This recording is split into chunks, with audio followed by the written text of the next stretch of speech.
Talqin mayit adalah salah satu amalan yang dilakukan sebagian umat Islam setelah seorang muslim meninggal dunia.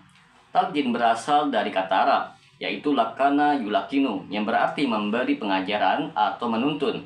Talqin mayit berarti membimbing atau menuntun seorang yang baru meninggal untuk mengucapkan kalimat tauhid serta mengingatkannya akan dasar-dasar keimanan agar ia tetap teguh saat menghadapi pertanyaan malaikat di alam kubur. Praktik ini menimbulkan perbedaan pendapat di kalangan para ulama.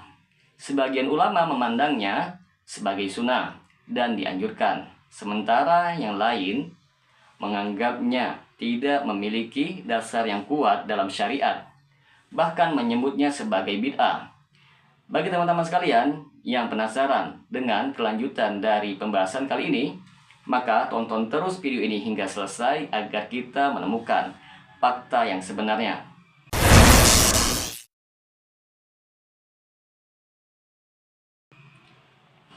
Assalamualaikum warahmatullahi wabarakatuh. Jumpa lagi dengan saya Rio Mulyadi di channel Manhaj Dakwah. Pada episode kali ini kita akan membahas tentang hukum talqin mayit. Di antara bentuk dasar-dasar hukum talqin mayit, untuk memahami posisi hukum talqin mayit, kita perlu melihat pandangan dari Al-Quran, hadis, serta pandangan ulama dari berbagai mazhab. Yang pertama, Al-Quran tidak ada dalil eksplisit dari Al-Quran yang menyebutkan perintah untuk melakukan talqin mayit setelah seseorang wafat. Ayat-ayat yang berbicara tentang kematian, kehidupan setelah kematian, dan sikap seorang muslim di hadapan maut lebih bersifat umum, seperti perintah untuk mengucapkan kalimat tauhid ketika sakratul maut. Quran Surat Al-Ankabut ayat 45, Quran Surat Muhammad ayat 19. Yang kedua, hadis Nabi yang sering dikaitkan dengan praktik talqin adalah riwayat dari Abu Daud, Tirmizi, dan Al-Hakim yang menyebutkan bahwa Nabi Muhammad SAW bersabda, "Talqinkanlah orang yang sedang sakratul maut dengan kalimat la ilaha illallah." Hadis riwayat Abu Daud dan Tirmizi.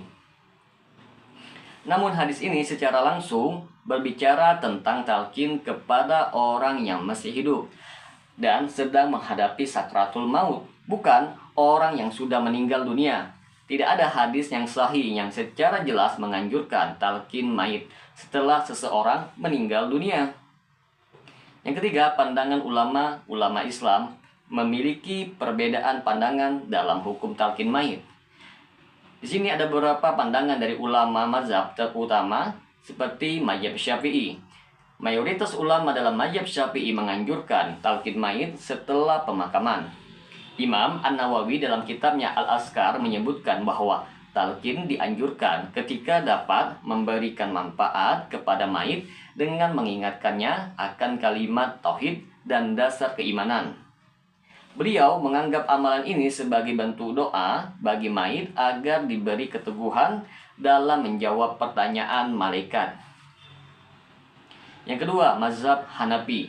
Ulama dalam mazhab Hanafi pada umumnya tidak menganjurkan talqin mayit setelah kematian.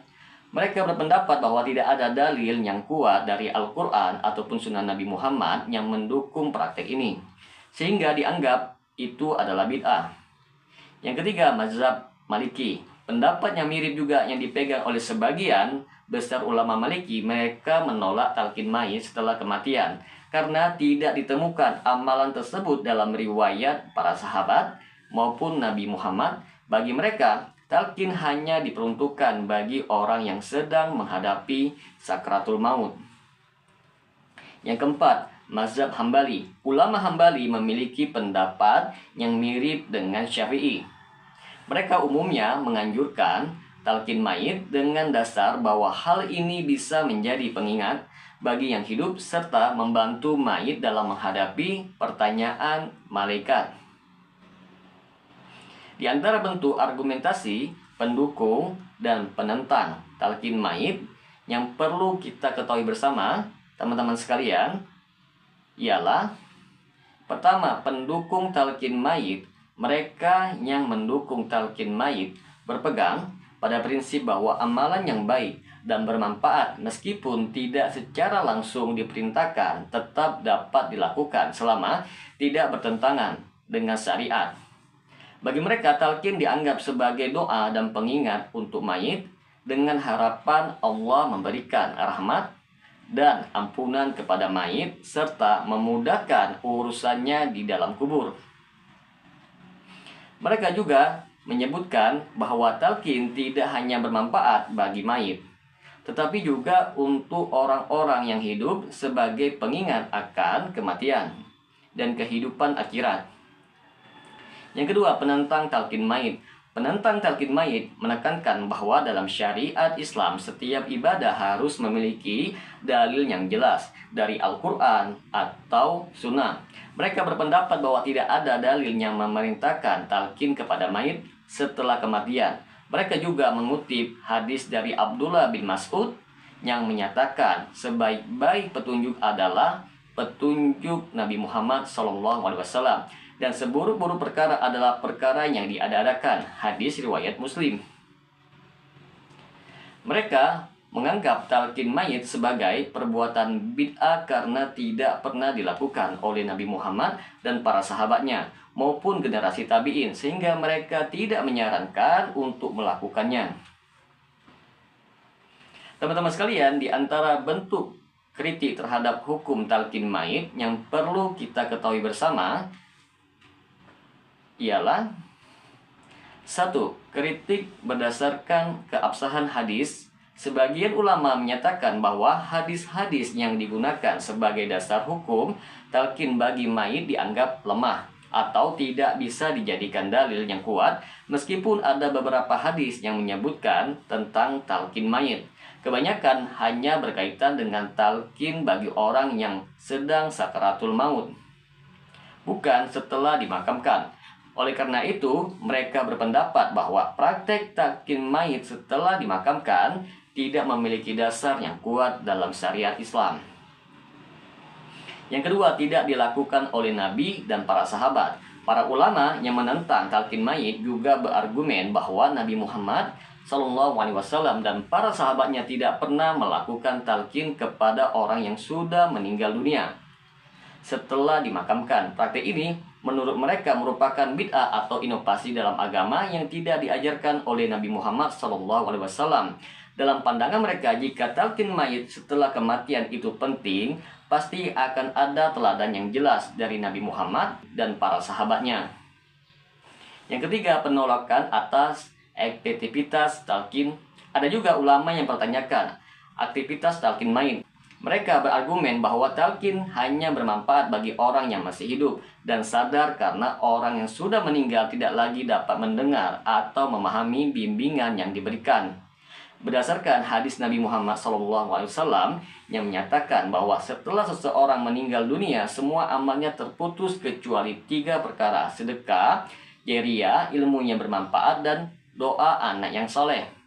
Mereka menilai bahwa talqin mayit tidak memiliki pengaruh apa-apa terhadap keadaan si mayit di alam kubur. Yang keempat, risiko bid'ah. Beberapa ulama salafi secara tegas menganggap talqin mayit sebagai bentuk bid'ah yang harus dihindari. Dalam pandangan mereka, segala sesuatu yang tidak diajarkan oleh Rasulullah dan para sahabatnya merupakan amalan baru dalam agama yang berpotensi merusak kemurnian ajaran Islam. Oleh karena itu, mereka menolak keras talqin mayit dan menganjurkan agar umat Islam berpegang teguh pada amalan yang sudah jelas ada dalam syariat. Kesimpulan, dalam masalah talqin mayit terdapat perbedaan pendapat yang cukup jelas di kalangan para ulama. Mazhab Syafi'i dan Hambali cenderung menganjurkan talqin dengan argumen bahwa amalan ini mengandung manfaat bagi mayit dan tidak bertentangan dengan prinsip-prinsip dasar syariat.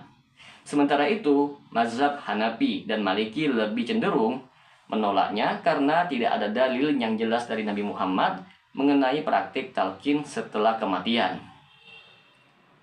Sebagai umat Islam, dalam menghadapi perbedaan pendapat ini, disarankan untuk kembali kepada sunnah Nabi Muhammad SAW Sebagian besar ulama berpendapat dan sepakat bahwa yang penting dalam kematian adalah mendoakan kebaikan bagi mayit dan melaksanakan proses pemakaman sesuai tuntunan syariat dengan penuh rasa hormat dan khidmat.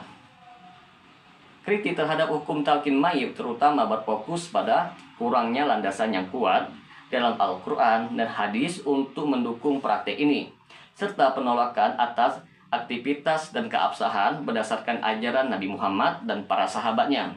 Bagi sebagian ulama, talqin mayit adalah sebuah inovasi yang tidak diperlukan dan dapat mengarah pada bid'ah. Namun, bagi sebagian kalangan yang lain, terutama dalam mazhab Syafi'i, talqin mesti dianggap sebagai amalan yang baik dan dianjurkan, asalkan tidak dianggap sebagai kewajiban atau hal yang mutlak harus dilakukan. Semoga dengan sedikit penjelasan ini dapat memberikan manfaat bagi teman-teman sekalian, dan apabila channel ini dapat memberikan manfaat bagi teman-teman sekalian, silahkan subscribe dan share. Semoga bermanfaat. Assalamualaikum warahmatullahi wabarakatuh.